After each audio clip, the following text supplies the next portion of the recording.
الحمد لله نحمده ونستعينه ونستغفره ونعوذ بالله من شرور أنفسنا ومن سيئات أعمالنا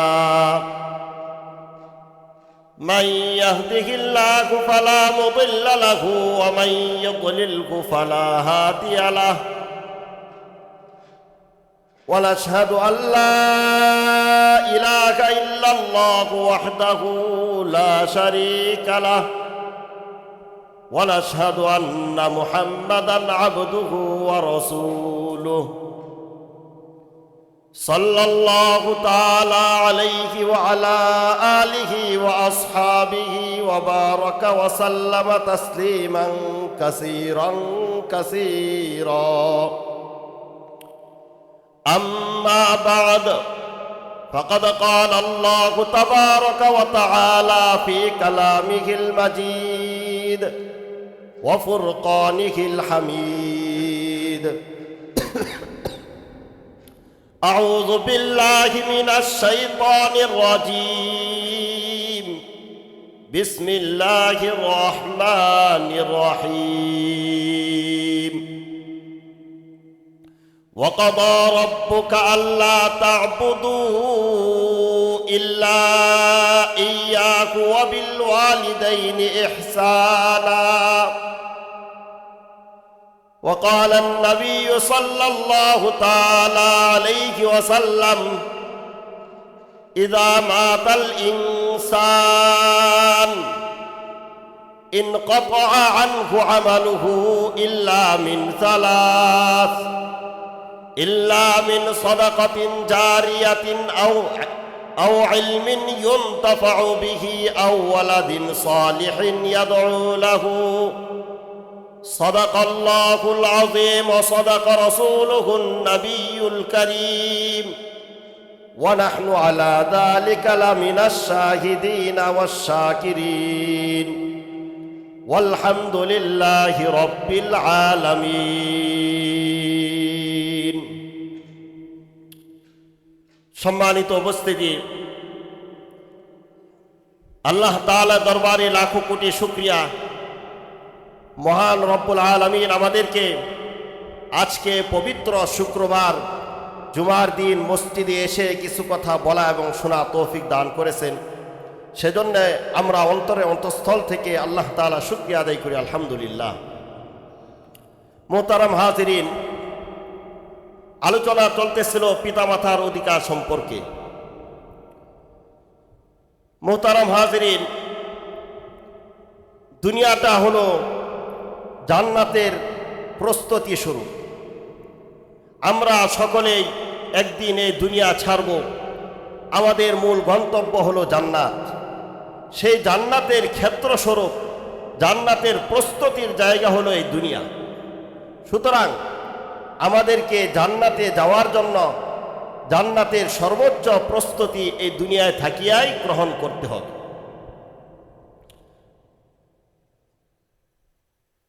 তো আমাদেরকে দুই ধরনের অধিকার দুনিয়াতে আদায় করতে হবে। একটা হলো আল্লাহর অধিকার, সেটার নাম হলো হুকুকুল্লাহ। আরেকটা হলো বান্দার অধিকার, সেটার নাম হলো হুকুকুল ইবাদ। বান্দার অধিকারের ভিতরে সর্বোচ্চ গুরুত্বপূর্ণ অধিকার হলো পিতামাতার অধিকার। সর্বোচ্চ গুরুত্বপূর্ণ অধিকার হলো পিতামাতার অধিকার। এই কারণে সর্বোচ্চ গুরুত্বপূর্ণ হওয়ার কারণে আল্লাহ রাব্বুল আলামিন নিজের ইবাদতের পরে, নিজের সাথে কাউকে শরীক না করার পরে সবচেয়ে বেশি তাকিদ ও গুরুত্ব দিয়ে বলেছেন যে পিতামাতার প্রতি তোমরা সদাচরণ করো। আল্লাহ রাব্বুল আলামিন ইরশাদ করেছেন, ওয়া'বুদুল্লাহা ওয়া লা তুশরিকু বিহি শাইআ ওয়া বিল ওয়ালিদাইনি ইহসানা। তোমরা আল্লাহ তাআলার ইবাদত করো এবং তার সাথে কোনো কিছু শরীক করো না, আর পিতামাতার সাথে সদাচরণ করো। পিতামাতার প্রতি সৎ আচরণের কতটুকু গুরুত্ব তা আমাদের নবী হযরত মুহাম্মদ সাল্লাল্লাহু আলাইহি ওয়াসাল্লাম হাতে কলমে আমাদেরকে শিক্ষা দিয়েছেন। আমাদেরকে হাতে কলমে শিক্ষা দিয়েছেন।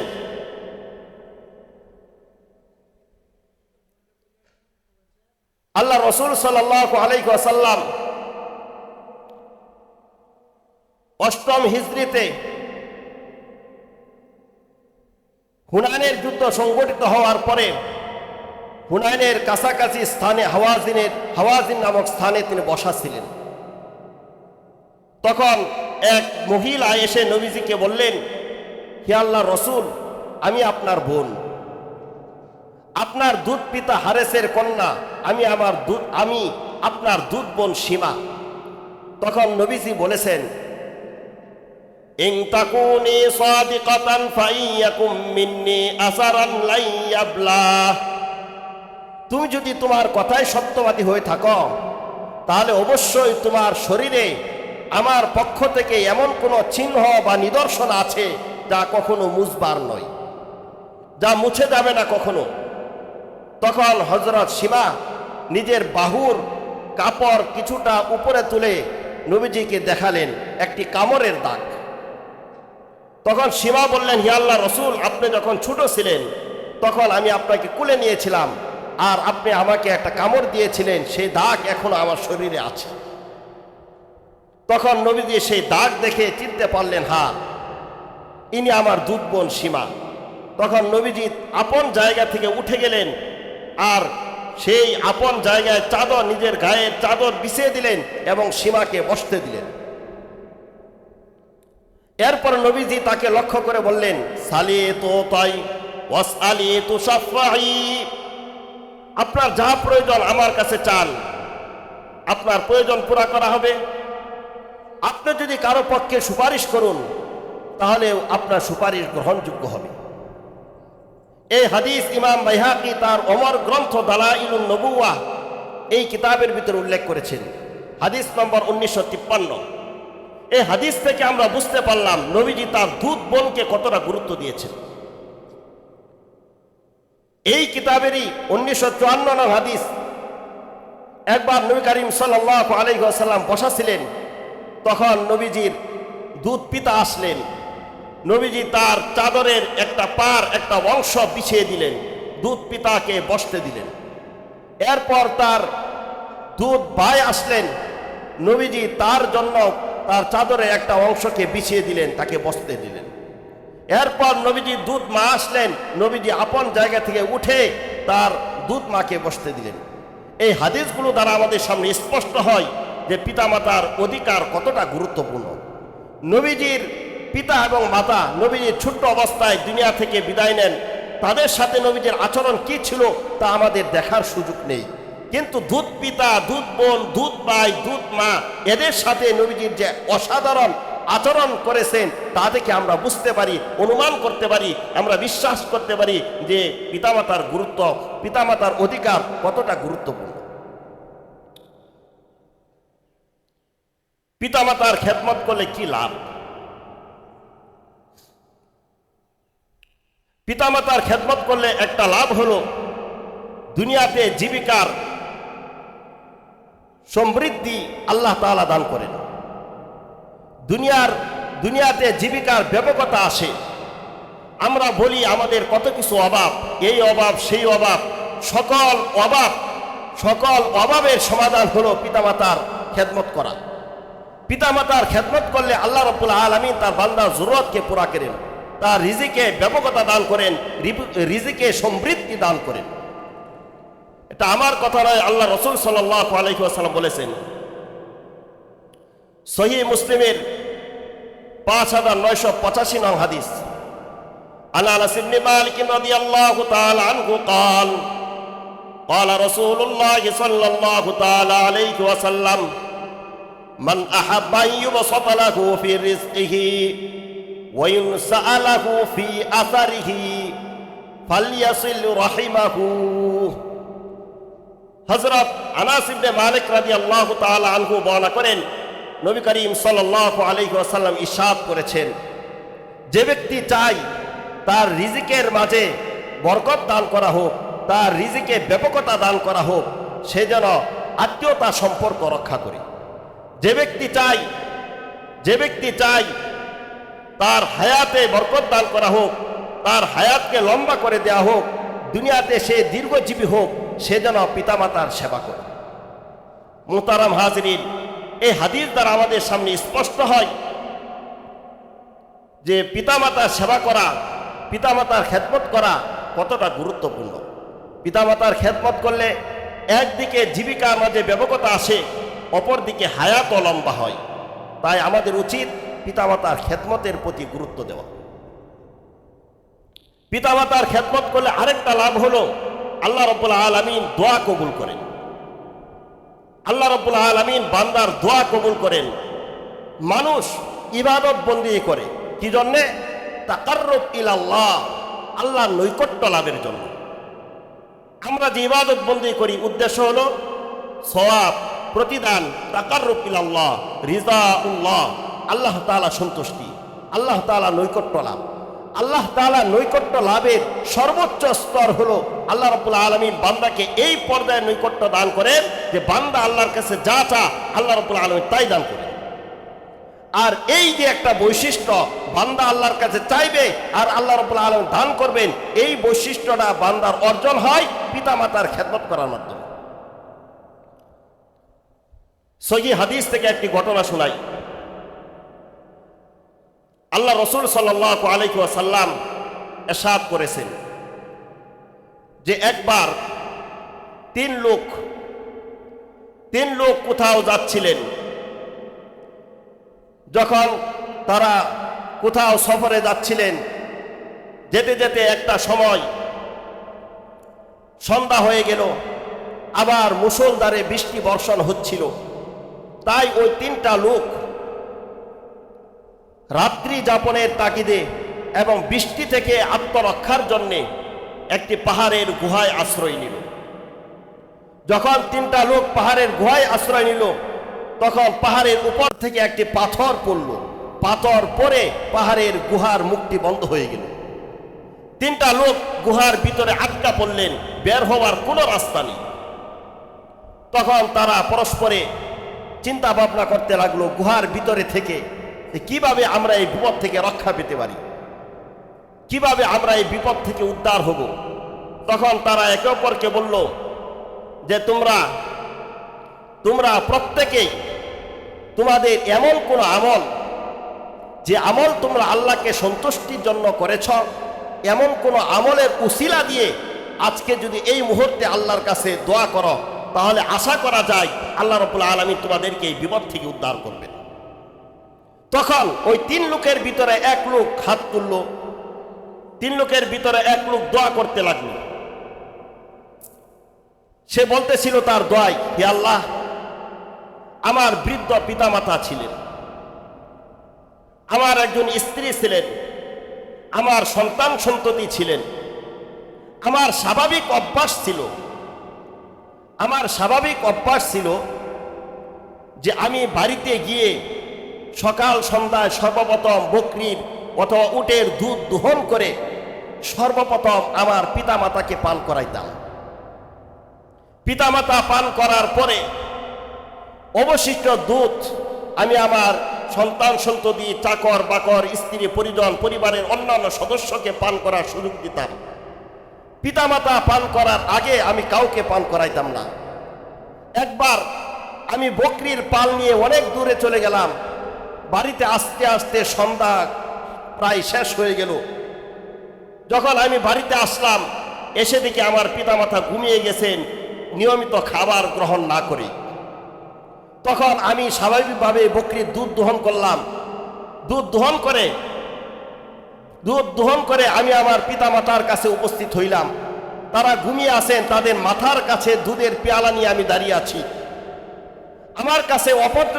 আমার কাছে অপছন্দ হচ্ছিল যে ঘুম থেকে তাদেরকে জাগিয়ে তুলব, তাদের আরামের ঘুমে ব্যাঘাত সৃষ্টি করব, এটাও আমার কাছে অপছন্দ হচ্ছিল। আবার তাদের আগে আমি আমার সন্তান সন্ততিকে দুধ পান করাইবো, এটাও খারাপ লাগতেছিল। কিন্তু আমার সন্তান সন্ততি ক্ষুধার জ্বালায় আমার পায়ের কাছে গড়াগড়ি আর চিৎকার করতেছিল।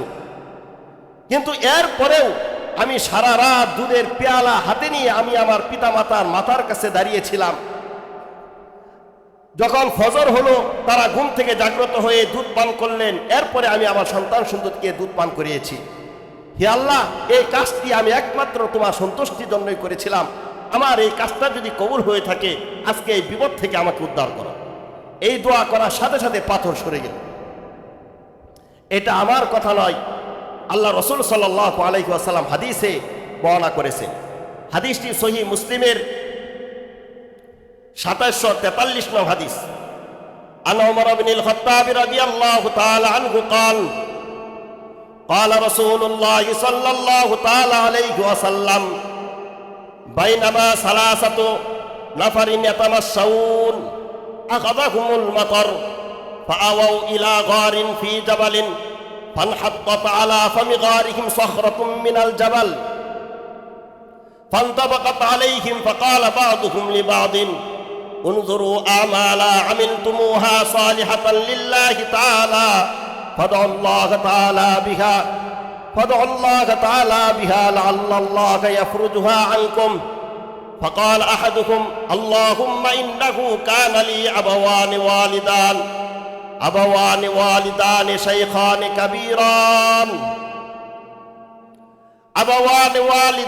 شيخان كبيران وامرأتي ولي صبية صغار أرعى عليهم فإذا أرحت عليهم حلبت فبدأت بوالدي فسقيتهما قبل بني وأنه نعى طلب الشجر ذات يوم فلم آت حتى أمسيت فوجدتهما قد ناما فحلبت كما كنت أحلب فجئت بالحلاب وكنت عند رؤوسهما أكره أن أوقظهما من نومهما وأكره أن أسقي الصبية قبلهما والصبية يتضاغون عند قدمي فلم يزل ذلك دأبي ودأبكم حتى طلع الفجر فاستيقظا فشربا غبوقهما اللهم إن كنت فعلت ذلك ابتغاء وجهك فافرج عنا ما نحن فيه ففرج الله منها فرجة فرعوا منها السماء। মুহতারাম হাজিরিন, এই লম্বা হাদিসের ভিতরে এই ঘটনা আল্লাহ রসুল সাল্লাল্লাহু আলাইহি ওয়াসাল্লাম বর্ণনা করেছেন। এই হাদিস দ্বারা আমাদের সামনে স্পষ্ট হয় যে পিতা মাতার খেদমত করলে আল্লাহ রাব্বুল আলামিন ওই সন্তানের দোয়া কবুল করেন। এটা হলো পিতামাতার খেদমতের একটা বিরাট লাভ। পিতামাতার খেদমত করলে আরেকটা লাভ হলো জান্নাত লাভ হয়। আল্লাহ রসুলের সাহাবী হযরত জাহিমাতা আস-সুলামি রাদিয়াল্লাহু তাআলা আনহু, তো একবার যুদ্ধের ঘোষণা হলো, তখন জাহিমাতা আস-সুলামি রাদিয়াল্লাহু তাআলা আনহু নবীজির কাছে গেলেন নবীজির সাথে পরামর্শ করার জন্য। গিয়ে বললেন যে আল্লাহ রসুল, আমার পরিবারে এই অবস্থা, আমার মার এই অবস্থা, আমি এখন কি করতে পারি? তখন নবীজি বলছেন ইযহাব ফালজিমহা ফাইনাল জান্নাতা ইনদা রিজলাইহা, তুমি যাও তোমার মাকে আঁকড়ে ধরো, তোমার মার খেদমত করো, তোমার মার প্রয়োজন এবং জরুরত পুরা করো, কেননা জান্নাত তার দুই পায়ের নিচে। অপর এক হাদিসে আছে আল্লাহ রসুল সাল্লাল্লাহু তাআলা আলাইহি ওয়াসাল্লাম বলেছেন, পিতামাতা উভয় তোমার জন্য হয়তো জান্নাত নয়তো জাহান্নাম। এই কথার অর্থ হলো, তুমি যদি তাদের খেদমত করে তাদেরকে খুশি করতে পারো তাহলে তুমি জান্নাত কামাই করতে পারলে, আর যদি তুমি তাদের প্রতি অসৎ আচরণ করে তাদের অধিকারকে নষ্ট করো তাহলে তুমি তোমার ভাগ্যে জাহান্নাম ছাড়া কিছু নেই। মুহতারাম হাজিরিন, আমাদের উচিত পিতামাতার খেদমত করা, সেবা যত্ন করা। পিতামাতার সাথে অসৎ আচরণ করলে, তাদের মনে কষ্ট দিলে কি ভয়াবহ শাস্তি হয় তার একটি উদাহরণ আমি সহিহ হাদিস থেকে আপনাদেরকে শোনাচ্ছি। হাদিসটি সহিহ বুখারীর 3 জায়গায় আছে। হাদিস নম্বর হলো 1206, 2482, 3436 নং হাদিস।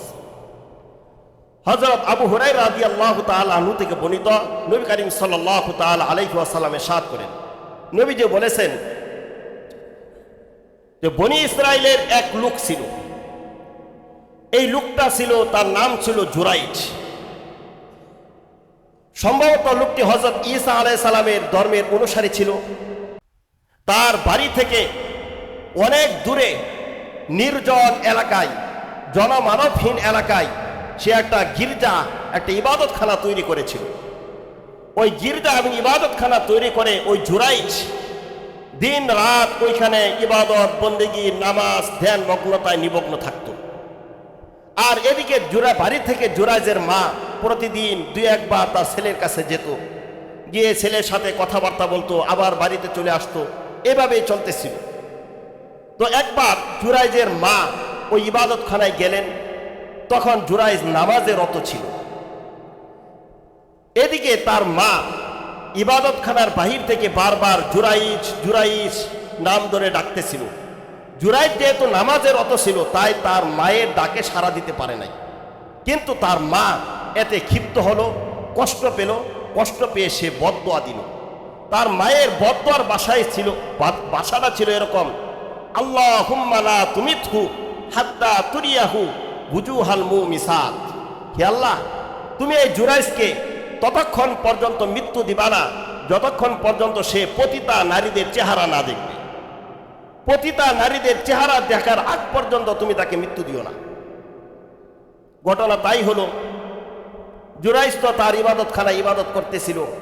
একবারের ঘটনা, এই মাঠে ময়দানে যারা বকরি রাখে, এরকম একজন রাখাল পতিতা বেশ্যা নারী জুরাইজের ইবাদতখানায় গিয়ে উপস্থিত। জুরাইজকে গিয়ে তার সাথে কুকর্ম করার প্রস্তাব দিল।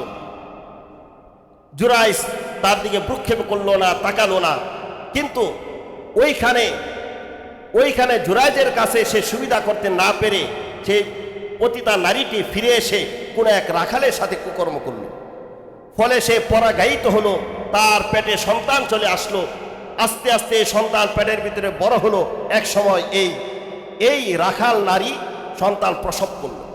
যখন সন্তান প্রসব করলো, তখন সমাজে লোকজন যখন বুঝতে পারলো যে রাখাল মহিলা একটি সন্তান প্রসব করছে, যেই তার কাছে সন্তান দেখে সেই জিজ্ঞাসা করে সন্তান কার, সন্তান কার। তো ওই একবার এরকম জিজ্ঞাসা করতে করতে একবার ওই রাখাল নারী সে বলে ফেললো যে এটা হলো ওই প্রসিদ্ধ সাধু, প্রসিদ্ধ সন্ন্যাসী জুরাইজের সন্তান। জুরাইজ তার ওই খানকা থেকে বের হয়ে এসে আমার সাথে কুকর্ম করেছে, ফলে এই সন্তান আমার জুটেছে। তো যখন জুরাইজের বদনাম শুরু হতে লাগলো, চতুর্দিকে এই বদনাম ছড়িয়ে গেল। বদনাম ছড়াইতে ছড়াইতে রাজ দরবার পর্যন্ত এই বদনামের কথা পৌঁছে গেল।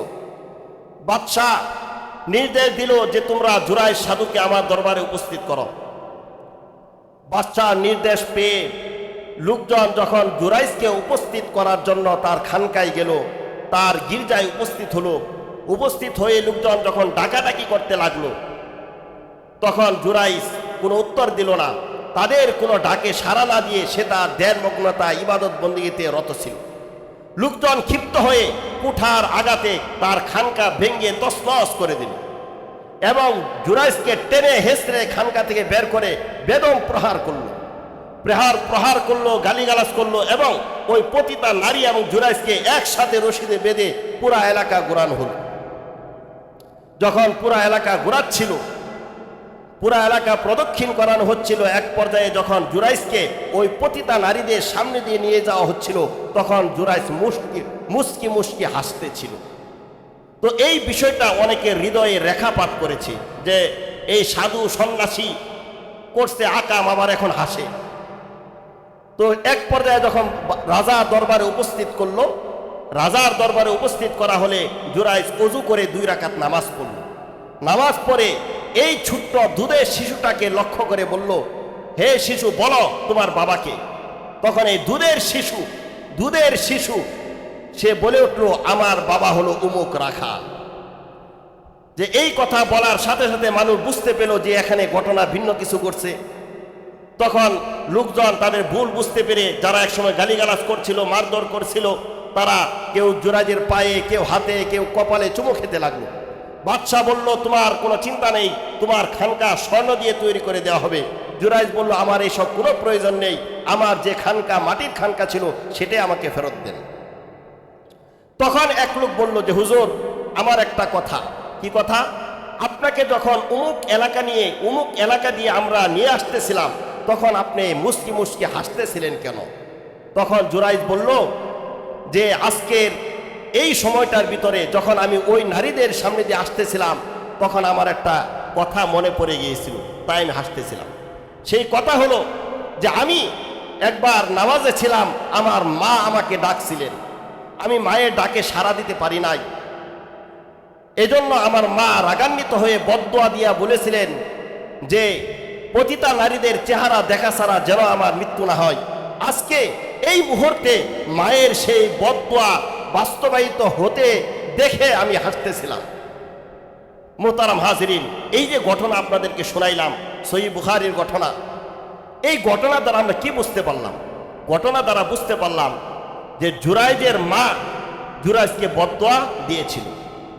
জুরাইজ এত প্রসিদ্ধ সাধু, এত ইবাদত গুজার, এত বন্দিগি করনেওয়ালা হওয়া সত্ত্বেও তার মার বদদোয়ার কারণে সাময়িকভাবে হলেও সে লাঞ্ছিত হয়েছিল।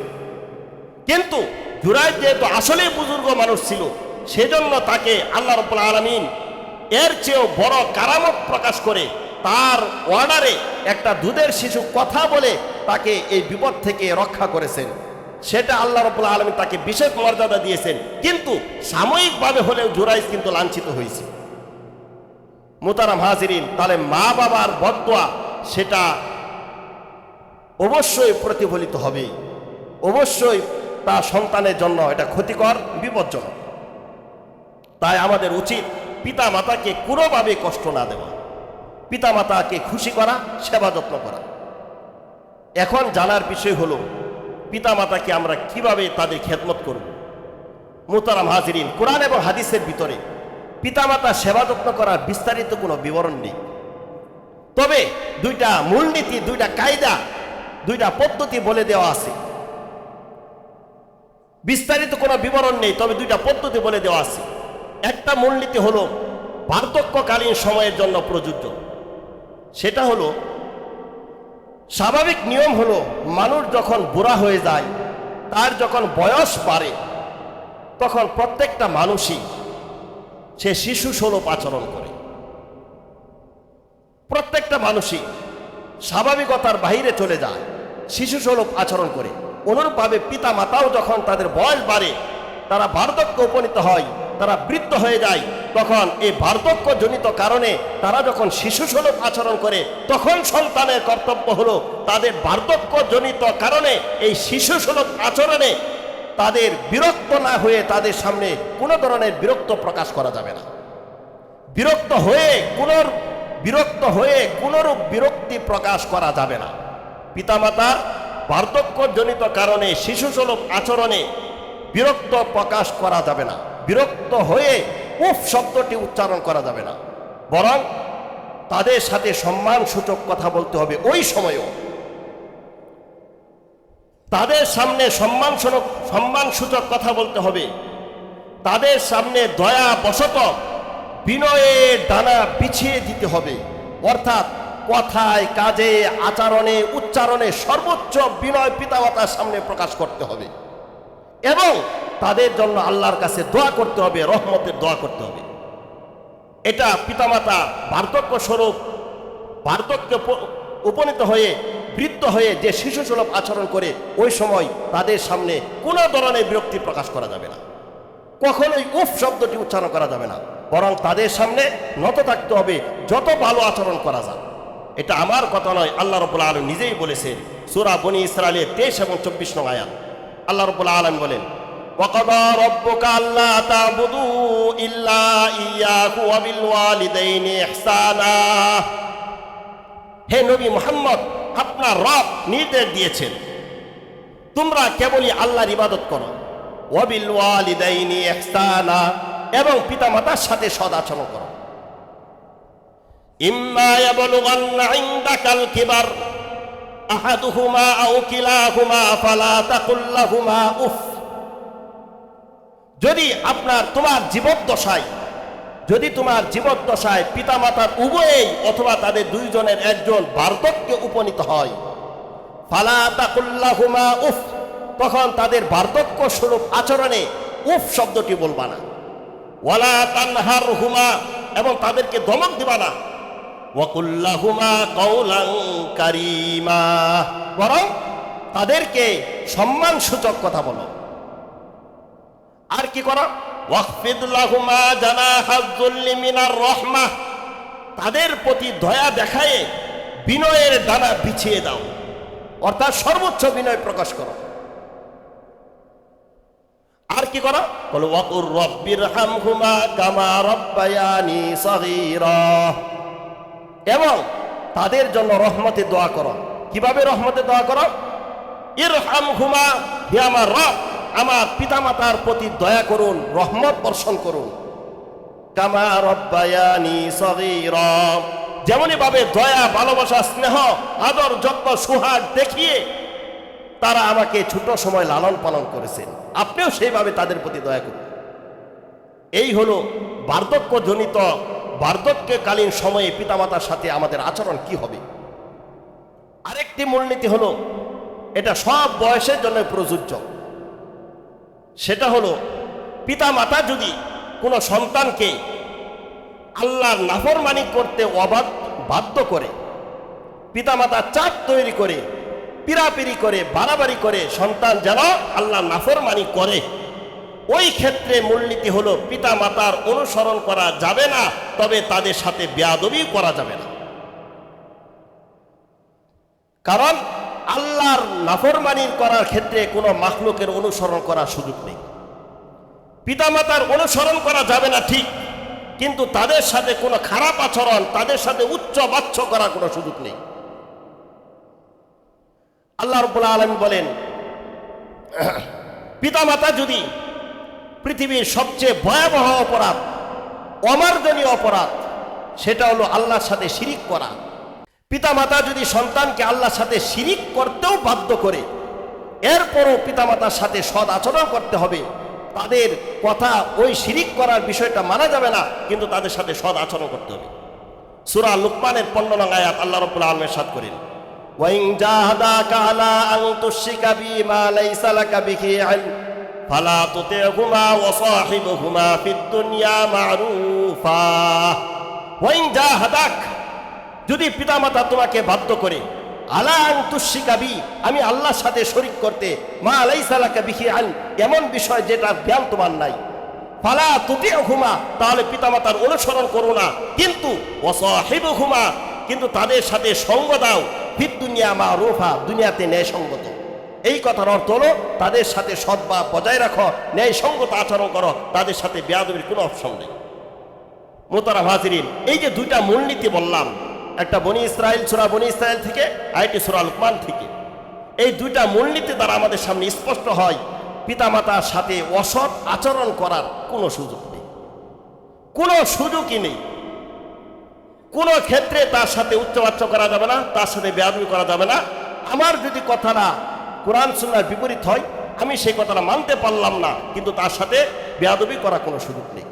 এবং তার সাথে কি আচরণ করতে হবে সেটাও বলা নেই। এই কথার অর্থ হলো, যতভাবে তাকে খুশি করা যায় তাকে খুশি করো, কিন্তু আল্লাহর নাফরমানি যেন না হয়। আল্লাহ এবং আল্লাহ রসুলের অবাধ্য হয়ে পিতামাতাকে খুশি করা যাবে না, বাকি যত রাস্তায় তাকে খুশি করা যায় তাকে খুশি করো। সেই হিসাবে উলামা ইকরাম বলেন, পিতামাতার প্রতি মহাব্বত এবং সর্বোচ্চ আজমত রাখতে হবে।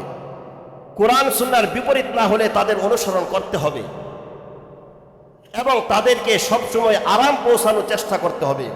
তাদের মানসিক এবং শারীরিক শান্তি কিভাবে আসে সেই ফিকির করা সন্তানের দায়িত্ব এবং কর্তব্য। শুধু কি তাই, পিতামাতা মারা গেলেও সন্তানের কিছু কর্তব্য এবং পালনীয় বিষয় আছে। একটু সময় বেশি নিয়ে শেষ করে দিই, আলোচনাটা দ্বিতীয় সপ্তাহ চলতেছে। পিতামাতা যদি দুনিয়াতে চলে যান, তাহলে সন্তানের প্রথম করণীয় হলো, পিতামাতা যদি কোনো ঋণ থাকে, পিতামাতা রেখে যাওয়া সম্পত্তি থেকে আগে ঋণ পরিশোধ করতে হবে। পিতামাতা মরে যাওয়ার সাথে সাথে তার সমুদয় সম্পত্তির মালিক তার সন্তানরা ওয়ারাসারা হয়ে যায়। বাকি কথা হলো, যদি সন্তান পিতামাতার ঋণ থাকে, তাহলে প্রথম দায়িত্ব হলো আগে তার সম্পত্তিকে ঋণ পরিশোধ করা। এরপরে শরীয়ত সম্মত তার কোনো যদি ওসিয়ত থাকে, শরীয়ত সম্মত ওসিয়তটা তার সম্পদের 1/3 দ্বারা পুরা করা। এরপরে বাকি যে সম্পদটা থাকবে সেই সম্পদ তারা ভাগ বাটোয়ারা করে নিতে পারবে। তাহলে পিতামাতা মারা গেলে প্রথম দায়িত্ব এবং কর্তব্য হলো তাদের ঋণ পরিশোধ করা, শরীয়ত সম্মত ওসিয়তগুলো পুরা করা। তৃতীয় দায়িত্ব হলো পিতামাতার মধ্যস্থতায় যে আত্মীয়তার সৃষ্টি হয়েছে, চাচা জ্যাঠা, খালা খালু, মামা ফুফু, তাদের মধ্যস্থতায় যে আত্মীয়তার সৃষ্টি হয়েছে, এই আত্মীয়দের প্রতি যত্ন নেওয়া, এদের খোঁজ খবর রাখা, এদের খোঁজ খবর রাখলেও পিতামাতার হক আদায় হবে। চতুর্থ দায়িত্ব এবং কর্তব্য হলো পিতামাতার যে বন্ধু বান্ধব আছে, এইসব বন্ধু বান্ধবকে সম্মান করা, তাহলেও পিতামাতার প্রতি দায়িত্ব আদায় হবে। এটা আমার কথা নয়, আল্লাহ রাসূল সাল্লাল্লাহু আলাইহি ওয়াসাল্লাম বলে গেছেন। সুনানে আবু দাউদের 5124 নং হাদিস, আন আবি উসাইদ আস-সাঈদি রাদিয়াল্লাহু তাআলা আনহু قال بينما نحن جلوس عند رسول الله إذ جاءه رجل من بني سلمة فقال يا رسول الله هل بقي من بر أبوي شيء أبرهما به بعد موتهما। আল্লাহ রাসূল সাল্লাল্লাহু তাআলা আলাইহি ওয়াসাল্লামের কাছে একবার এক বনি সালামার লোক এসে বললেন, হে আল্লাহর রাসূল, এমন কোন সাইট কি আছে, এমন কোন রাস্তা কি আছে যে পিতামাতার মৃত্যুর পরে ওই রাস্তায় আমি পিতামাতার প্রতি সদাচরণ করব? নবীজি বললেন, হ্যাঁ অবশ্যই আছে।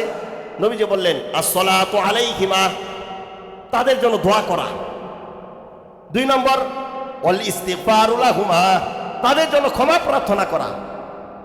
3 নম্বর, ওয়াসিলাতুর রহিম আল্লাতী লা তুসালু ইল্লা বিহিমা, তাদের মধ্যস্থতায় যে আত্মীয়তা হয়েছে ওই আত্মীয়তা সম্পর্কগুলোকে ঠিক রাখা।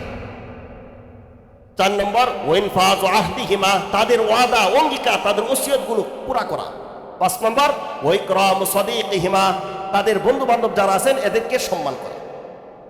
মোহতারাম হাজিরিন, তাহলে আমাদের উচিত যারা আমাদের পিতামাতা দুনিয়াতে নাই তাদের জন্য প্রতিদিন দোয়া করা, তাদের আত্মীয় স্বজন বন্ধু বান্ধব সেজন্য তাদের সাথে সম্পর্ক বজায় রাখা, এগুলো খুব গুরুত্বপূর্ণ। আল্লাহ রাসূল সাল্লাল্লাহু তাআলা আলাইহি ওয়াসাল্লাম আরেক হাদিসে বলেছেন, ইন্না আবাররাল বিররি সিলাতুল ওয়ালাদি আহলা বুদ্দি আবি, পিতার মহব্বতের লোকদের সাথে সুসম্পর্ক বজায় রাখা সন্তানের জন্য সবচেয়ে গুরুত্বপূর্ণ ইবাদত। সুতরাং আমাদের উচিত এইভাবে পিতামাতার প্রতি সৎ আচরণ করা, তাদের সাথে সম্পর্ক বজায় রাখা। মোহতারাম হাজিরিন, যদি আমরা এই কাজগুলো করি তাহলে আমরাও তো একসময় দুনিয়া থেকে বিদায় নিব, আমাদের সন্তান সন্ততিরাও আমাদের জন্য দোয়া করবে যদি আমরা করি। আজকে যারা মসজিদে উপস্থিত আছেন, আমি দেখতে চাই আজকে সারাদিনের ভিতরে কে পিতামাতার জন্য দোয়া করছেন, একদম আল্লাহকে হাজির নাজির রেখে বলবেন। আছেন? মাশাআল্লাহ, অনেক লোক আছে, অনেক লোক, আলহামদুলিল্লাহ। তো এই যে পিতামাতাদেরকে আমরা স্মরণ করব, সারাদিনের ভিতরে কত ইবাদত বন্দি করি। যদি আমাদের কোরআন তেলাওয়াত করার অভ্যাস থাকে তাহলে কোরআন তেলাওয়াত করে আমরা সাথে সাথেই মনে মনে নিয়ত করে ফেলবো যে এটা সওয়াব আল্লাহ তাআলা যেন আমার পিতামাতার নামে পৌঁছায় দেন। আলহামদুলিল্লাহ, আমি যতদিন থেকে বুঝি ততদিন পর্যন্ত আমি যে কোরআন তেলাওয়াত করি, এই তেলাওয়াত আমি তেলাওয়াতের শেষে এই নিয়তটা করি, আমার দাদা দাদি, আমার নানা নানি, পূর্বপুরুষ এবং পিতামাতা সবার জন্য এটার যেন আল্লাহ রাব্বুল আলামিন তাদের আমল নামে পৌঁছে দেন, এই নিয়তটা আমি করি। এই আমলটা ছিল, এই যে আমরা যে ফাজাইলে আমল করি, এই ফাজাইলে আমলের যিনি লেখক আল্লামা জাকারিয়া রাহিমাহুল্লাহ, তিনি এই নিয়তটা সবসময় করতেন। তার সারা জীবন যা তিনি তেলাওয়াত করছেন, তেলাওয়াত করার পরে সবসময় তিনি এই নিয়ত করতেন। মোহতারাম হাজিরিন, আল্লাহ রাব্বুল আলামিন আমাদের সবাইকে পিতামাতার খেদমত করা তৌফিক দান করুন এবং তাদের যে হকগুলো আছে তাদের প্রতি দায়িত্বশীল হওয়া তৌফিক দান করুন। আল্লাহ রাব্বুল আলামিন আমাদের সবাইকে কবুল করুন। ওয়া আখিরু দাওয়ানা আলহামদুলিল্লাহি রাব্বিল আলামিন। আমরা সুন্নাত নামাজ পড়ি।